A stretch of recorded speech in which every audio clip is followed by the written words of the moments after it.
إن الحمد لله نحمده ونستعينه ونستغفره ونعوذ بالله من شرور أنفسنا ومن سيئات أعمالنا من يهده الله فلا مضل له ومن يضلل فلا هادي له وأشهد أن لا إله إلا الله وأشهد أن محمدا عبده ورسوله قال الله تبارك وتعالى في كلامه المجيد والفرقان الحميد أعوذ بالله من الشيطان الرجيم بسم الله الرحمن الرحيم ذلك الكتاب لا ريب فيه عن علي بن أبي طالب رضي الله تعالى عنه قال قال رسول الله صلى الله عليه وسلم في حديث طويل وفي آخره قال من قال به صدق ومن عمل به أجر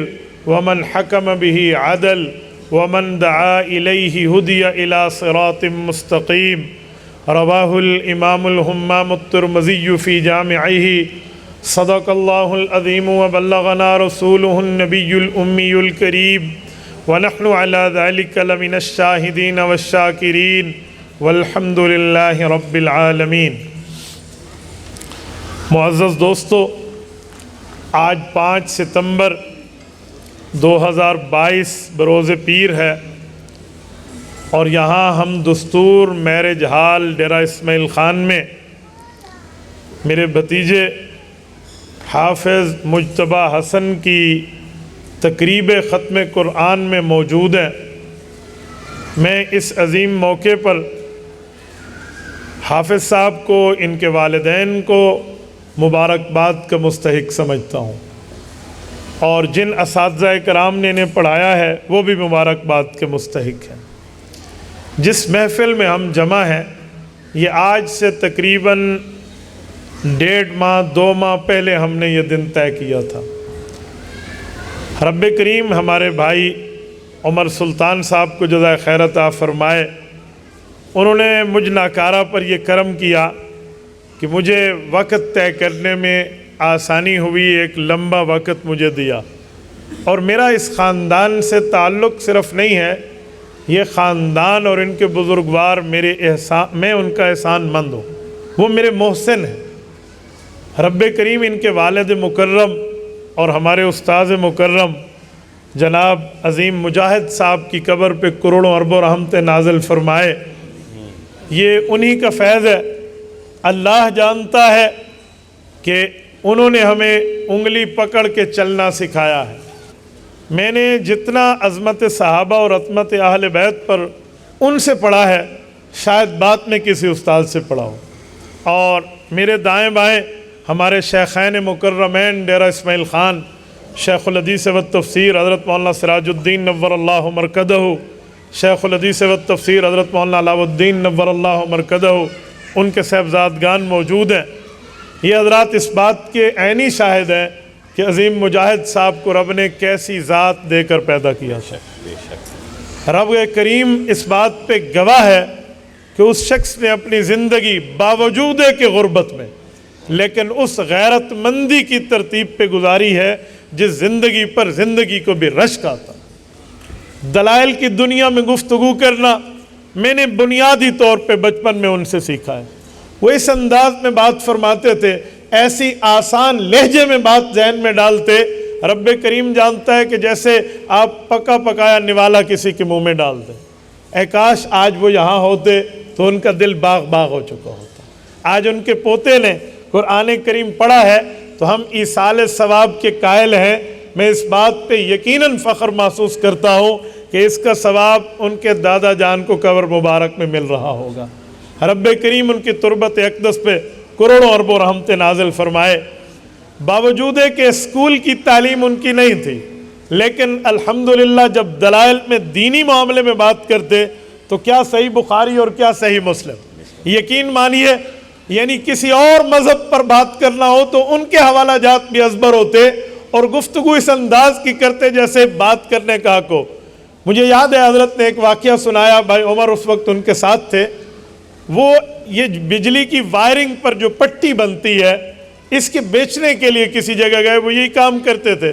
تو دکان پہ ٹھہرا ایک وہ شخص جس کے دل میں صحابہ کو بغض تھا، اس نے سوال کیا کہ عظیم مجاہد، آپ لوگوں کی اذان جو ہے نا یہ عمر فاروق رضی اللہ عنہ نے بڑھا دی ہے۔ انہوں نے سوال کیا کون سا لفظ بڑھایا ہے؟ اس نے کہا جی الصلاۃ خیر من النوم، یہ رسول اللہ سے ثابت نہیں ہے، یہ عمر فاروق رضی اللہ عنہ نے اس میں داخل کیا ہے، اور تم لوگوں نے الصلاۃ خیر من النوم کے نعرے لگانا شروع کر دیے۔ شاید مجھ جیسے کسی کے سامنے بات ہوتی نا تو میں ابو داؤد پیش کرتا کہ یہ رسول اللہ سے ثابت ہے، میں کوئی اور روایت پیش کرتا۔ وہ اس طرف نہیں گئے، انہوں نے ایک ہی جملہ بولا، فرمایا شاہ جی ای کو چھوڑ دیں پچھو بھائی بانگ پوری ہے۔ فرمایا اگر یہ جملہ نہ کہیں، پیچھے بانگ پیچھے اذان باقی اذان اگر مکمل ہے تو بھی یہی دیا کر، تو نے بھی تو 2.5 گز بڑھائی ہوئی ہے نا۔ یقین مانے ایسے چپ لگی جیسے چپ لگنے کا حق ہے، یعنی اس انداز میں بات کرنا رب کریم نے اس شخص کو دیا تھا۔ مجھے یاد ہے وہ اشعار پڑھا کرتے تھے، اپنے بنائے ہوئے اشعار۔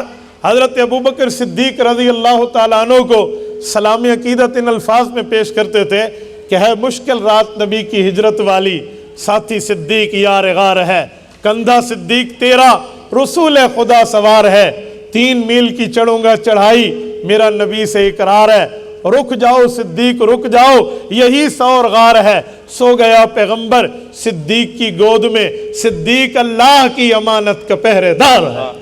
اے دشمن صدیق دیکھ دیکھ کے جل جا، اے دشمن صدیق دیکھ دیکھ کے جل جا، روتا رہے یا زندگی کو تباہ کر، صدیق آج بھی روضہ رسول میں آباد ہے۔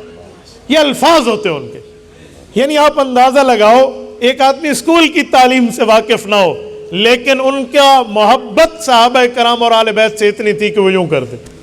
اور حضرت شیخ الحدیث مولانا علاء الدین نور اللہ مرکزہ کی خدمت میں خواب سنایا، عرض کرنے لگے حضرت میں نے خواب میں امام زین العابدین رحمہ اللہ کی زیارت کی ہے اور میں نے خواب میں ان کے ہاتھ میں ہاتھ دے کر کچھ باتیں کی ہیں۔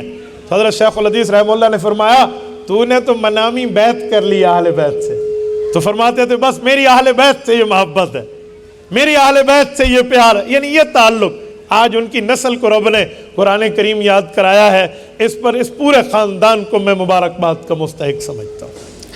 آمدم برسر مطلب ہم ایک قرآن کریم کی محفل میں موجود ہیں، میں اس پر چند باتیں آپ کی خدمت میں عرض کرتا ہوں۔ قرآن کریم رب کریم کی وہ کتاب ہے جو صرف ہماری تعریف بیان کرنے کے لیے نہیں آئی، ہمارے پڑھنے اور ہمارے عمل کرنے کے لیے آئی ہے۔ آج مسئلہ یہ ہے ہم قرآن کے فضائل، قرآن سے دلائل مناقب تو بتاتے ہیں لیکن ذاتی طور پہ ہم قرآن کریم کی تلاوت کے اس وقت بالکل حقدار بنے ہوئے ہوتے ہیں کہ ہمیں تلاوت کرنی چاہیے پر ہم نہیں کر رہے ہوتے۔ آؤ سنو میں اس پر ایک جملہ کہتا ہوں۔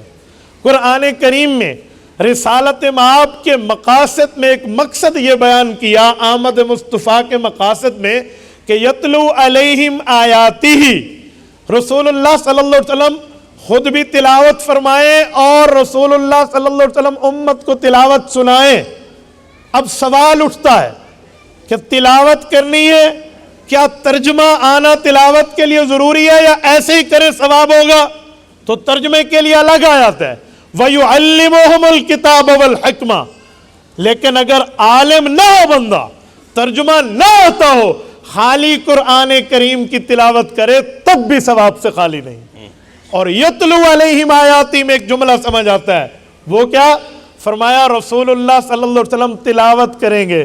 اب جب ہم حضور پاک کی اتباع میں قرآن کی تلاوت شروع کریں گے تو کئی فوائد ہیں، ہماری ذات کا فائدہ بھی ہے، جس مکان میں ہم پڑھ رہے ہیں، جس جگہ پڑھ رہے ہیں اس کا فائدہ بھی ہے۔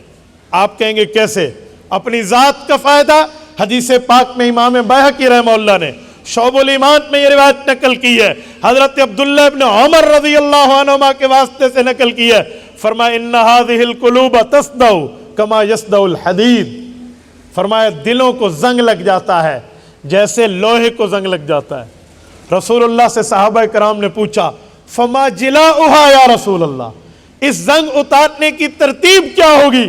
فرمایا تلاوت القرآن، قرآن کریم پڑھو گے تمہارے دلوں کا زنگ اتر جائے۔ تو تلاوت کا ایک فائدہ اپنی ذات پر ہے۔ دوسرا فائدہ اس مکان پر ہے. مکان کے فائدے کا معنی رسالت امام علیہ الصلوۃ والسلام کی حدیث مسند احمد میں امام احمد ابن حنبل الشیبانی المتوفی 241 ہجری رحمہ اللہ لائے ہیں حضرت رسول اللہ صلی اللہ علیہ وسلم کی روایت حضرت ابن مسعود کے واسطے سے کہ اللہ کے رسول نے فرمایا جب تم قرآن کریم میں رب کریم کا ذکر پڑھتے ہو یعنی اللہ کی طرف سے آیات جو نازل ہیں ان کو پڑھتے ہو تمہارے اوپر سکینہ نازل ہوتی ہے اور فرشتے تہ بتہ اترتے ہیں حتیٰ کہ آسمان تک ان کی قطاریں پہنچ جاتی ہیں. تو میرے دوستو تلاوت کا فائدہ مکان پر بھی ہے, تلاوت کا فائدہ ذات پر بھی ہے. اور کلام اللہ شریف کو آج لوگ کہتے ہیں بغیر سمجھے پڑھیں تو فائدہ نہیں ہے, اور خدا کے بندے سمجھ کے پڑھو بہت فائدہ ہے. اور اگر بغیر سمجھے پڑھو صرف الفاظ کی تلاوت کرو تب بھی فائدے سے خالی نہیں ہے. آپ کہیں گے وہ کیسے؟ یہ حضور پاک نے تلاوت کی بات فرمائی ہے, تو تلاوت صرف الفاظ پڑھنے کو کہتے ہیں. آج کل کچھ لبرلز لوگ حضرت یہ اعتراض کرتے ہیں کہ لفظ پڑھنے سے کیا فائدہ ہوگا, پہلے مطلب سمجھ لو, اور اس پر مثالیں دیتے ہیں جیسے جراج پوری نے مثال دی ہے, غلام احمد پرویز نے مثال دی ہے. یہ جو منکرین حدیث ہیں وہ کہتے ہیں تمہیں کوئی دوست خط لکھے اور تم روزانہ اس خط کو پڑھتے رہو عمل نہ کرو, تمہیں کوئی فائدہ ہوگا؟ لوگ کہتے ہیں نہیں یار, دوست کا خط آیا اس کو پڑھیں گے عمل کریں گے تو فائدہ ہوگا. کہا تمہیں اللہ نے بھی خط لکھ کے قرآن دے دیا, اب خالی لفظ تم پڑھ رہے ہو اور اس کا مطلب نہیں سمجھتے, تمہیں کوئی فائدہ نہیں ہونا. اور اللہ کے بندے یہ کوئی عام ناول ہوتی, کوئی ڈائجسٹ ہوتی, کوئی عمران سیریز کی بکس ہوتی تو کہتا اس پہ عمل کرو تب فائدہ, خالی پڑھنے سے نہیں ہے. یہ وہ کتاب ہے جس کو رسول اللہ نے فرمایا صرف تلاوت کرو گے تب بھی تمہارے دل کا زنگ اترے گا. تو میرے دوستو اسے خود بھی تلاوت کا معمول بنائیں. نمبر 2, ہمیں چاہیے ہم حضور پاک کی منشا جو حضور کی خواہش ہے اور اللہ رب العزت کی طرف سے جو حکم ہے ان دو کی پابندی کریں. وہ پابندی کیا ہے, وہ منشا کیا ہے؟ سنو, سورۃ قیامہ کا پہلا رکوع پڑھنے لگا ہوں, پارہ نمبر 29. حضور پاک کی عادت مبارکہ تھی, حضرت جبرائیل آتے وہ آیت پڑھتے ابھی ختم نہ ہوتی, حضور پاک ساتھ پڑھنا شروع کر دیتے, ابھی پوری آیات نہ اترتی حضور ساتھ ساتھ دہراتے. رب کریم نے آیت اتاری, فرمایا لا تحرک بہ لسانک لتعجل بہ, محبوبم یہ کام آپ مت فرمائیں کہ آپ آیت کے ساتھ آیت پڑھیں. اب یہاں دفع دخل مقدر ہے, چھپا اعتراض ہے اور اس کا جواب ہے. حضور پاک علیہ الصلوۃ والسلام کو اس وجہ سے نہیں پڑھتے کہ میں صرف آیت دہراؤں, ایک وجہ تھی.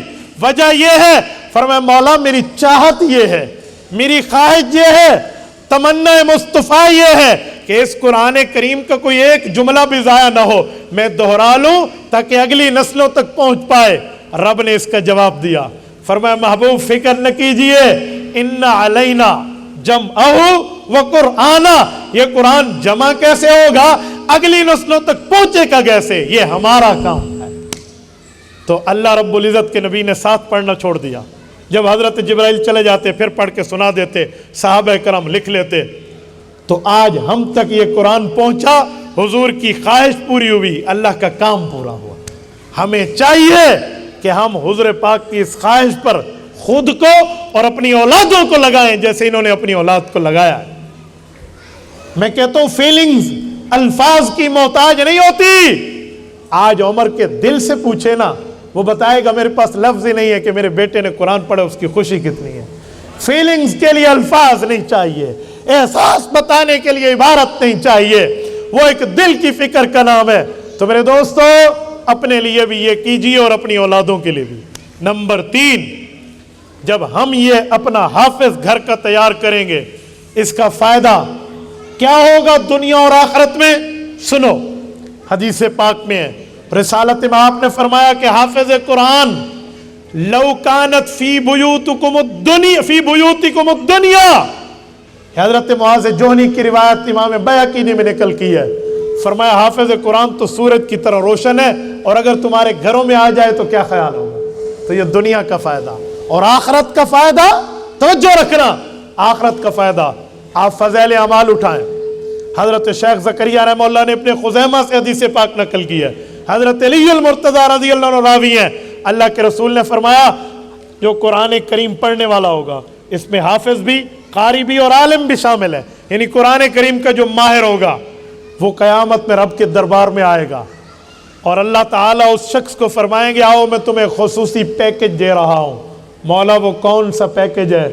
فرمائیں گے جا تو اپنی فیملی میں معلوم کر کون وہ بندہ ہیں جن پر جہنم واجب ہو چکی ہے، ڈیسیجن ہو چکا ہے ان کی جہنم میں انٹری کا، اور وہ رو رہے ہیں کہ ہائے ہائے ہم تو جہنمی، ہائے ہائے ہمارے لیے تو جہنم لکھ دی گئی۔ تو فرمایا اللہ میں ان کے پاس جاؤں تو کیا کہوں؟ کہا یہ خوشخبری لے کر جا، 10 بندے آؤ آج میرے قرآن کی مہارت کی وجہ سے اللہ تمہیں جنت کا مستحق بنائے۔ عشرۃ من اہل بیتہ کلہم وجبت علیہم النار، 10 بندے۔ تو میں ایک جملہ کہنے لگا ہوں، آپ میں اکثر لوگ تاجر بھی ہیں اور اپنے اچھے پیشے سے ریلیٹڈ بھی ہیں، تو ہم کیا کرتے ہیں؟ ہماری تجارت ہے نا، تو ہم ایک لیگل ایڈوائزر رکھتے ہیں، ایک بزنس ایڈوائزر رکھتے ہیں۔ کیا معنی؟ بزنس ایڈوائزر جو ہماری تجارت میں ہمیں اچھے اچھے مشورے دیتا ہے، اور لیگل ایڈوائزر اگر کوئی پرابلم ہو گیا، کوئی منی ٹریل دکھانی پڑ گئی یا کچھ اکاؤنٹس کی باتیں ایف آئی اے کو یا باقی ڈپارٹمنٹ کو پیش کرنی پڑ گئی تو وہ میری قانونی معاونت کرے گا۔ سنو میرے دوستو، اگر دنیا کا کاروبار بزنس ایڈوائزر سے، لیگل ایڈوائزر سے اچھا ہو سکتا ہے تو آؤ قیامت میں بھی اپنا ایک سفارشی بنا لیں۔ قیامت میں بھی تو ہمیں ایک ایڈوائزر چاہیے نا جو ہمیں جہنم سے نکال کے جنت لے جانے کی راہ دکھائے۔ وہ حافظ قرآن ہے، وہ حافظ ہے۔ آپ قرآن کا حافظ عالم بنائیں گے، یہ قیامت میں آپ کی بخشش کا ذریعہ بنے گا۔ ہم دنیا میں تو اپنے لیے ایڈوائزر ڈھونڈتے پھرتے ہیں، آخرت کے لیے نہیں ڈھونڈتے، ہمیں آخرت کے لیے ڈھونڈنا چاہیے۔ اور ایک جملہ میں مزید اسی بات پہ کہنے لگا ہوں، یہ جو آخرت کا شفیع ہے نا، یہ قیامت پہ سفارش کرے گا، اور آپ کو پتہ ہے سفارشیں کہیں قبول ہوتی ہیں اور کہیں قبول نہیں ہوتی۔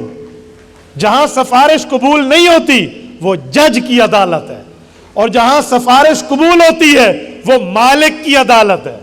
رب نے یہ نہیں فرمایا کہ میں قیامت میں جج بن کے فیصلہ کروں گا، اللہ نے فرمایا قاضی یوم الدین، جی نہیں، مالک یوم الدین، میں قیامت میں مالک بن کے فیصلہ کروں گا۔ جج کانسٹیٹیوشن آف دا کنٹری، ملک کے آئین کا پابند ہوتا ہے، وہ سفارش پر رعایت نہیں دے سکتا۔ اقراری مجرم کو اگر کوئی اقرار کر کے کہہ دیجیے مجھے مرڈر ہوا ہے، قتل ہو گیا لیکن بھول کے ہوا ہے، جج چھوڑ دے گا؟ چھوڑ دینے کا اس کے پاس اختیار ہی نہیں ہے۔ وہ قاضی ہے، وہ کہے گا میں اس کانسٹیٹیوشن کا پابند ہوں۔ لیکن اگر مالک آ جائے یعنی والد آ جائے جو وارث ہے، وہ معاف کر دے تو مسئلہ ٹھیک ہو جائے گا۔ رب نے فرمایا لوگو مالک یوم الدین، میں قیامت میں قاضی نہیں، مالک بن کے فیصلہ کر رہا ہوں، جسے چاہوں گا رہا کر دوں گا۔ تو رہائی میں تو سفارش چاہیے۔ جیسے آج اگر کسی کو پھانسی ہو جائے، اعلیٰ عدلیہ پھانسی بھی دے دے، supreme court of the Pakistan سب سے بڑی عدالت، تو وہاں ریویو پٹیشن بھی اگر بندے کی رد ہو جائے، نظر ثانی کی اپیل، تو پھر صدر کے پاس معاملہ جاتا ہے۔ کیوں؟ صدر کے پاس کانسٹیٹیوشنلی یہ اختیار ہے کہ وہ چاہے تو سزا معاف کر دے۔ پھر صدر کے پاس لوگ جانے کے لیے کیا کرتے ہیں؟ واسطے ڈھونڈتے ہیں، کانٹیکٹ ڈھونڈتے ہیں، وسیلہ بناؤ، ایک بندے کو لو جو سفارش کرے، صدر تک پہنچائے۔ سنو جب اسے گھر سے اٹھاتے ہیں، اس سفارشی کے لیے گاڑی کا بندوبست کرتے ہیں، اس کی گاڑی میں پیٹرول بھی ہم ڈالیں گے، اور اس کو راستے میں اچھے اچھے ہوٹل سے کھانا بھی کھلائیں گے، وہ ادھر جا کر 2 جملے بولے گا، ہمارا کام ہو جائے گا، واپسی میں اسے گھر ڈراپ کریں گے، اس کی جیب بھی گرم کریں گے، اس کو کوئی برا نہیں کہتا۔ اور بھائی یہ لوگ تو ہمارے آخرت کے سفارشی ہے، اور دنیا کے سفارشی پہ ہم جان مال وقت لگاتے ہیں۔ ہمیں چاہیے جیسے دنیا کی سفارش پر ہم اچھائی کر رہے ہیں، ہم آخرت کے شفیعوں کی بھی ایسے قدر کریں۔ میں کوئی ڈونیشن کی آپ کو اپیل نہیں کر رہا، لیکن ایک غیرت کے دروازے پہ ناک کر رہا ہوں، دستک دے رہا ہوں کہ دوستو آخرت کے معاملات میں بھی ہمیں ایسے افراد تیار کرنے چاہیے جو ہماری آخرت میں ہمارے لیے نجات دہندہ ہوں۔ میں ایک بات کر رہا ہوں، سنیے، یہ جتنے علماء کرام یہاں بیٹھے ہیں، ان کے والدین بھی تو دنیا میں اپنے ساتھ پیٹ لے کر آئے تھے، انہیں بھی تو اولاد کمانے والی چاہیے تھی، وہ چاہتے تو 100% دنیا میں ڈالتے، انہوں نے دین بھی پڑھایا ہے۔ دین اعلان ہو رہا ہے، علماء آئے ہیں، ہمارا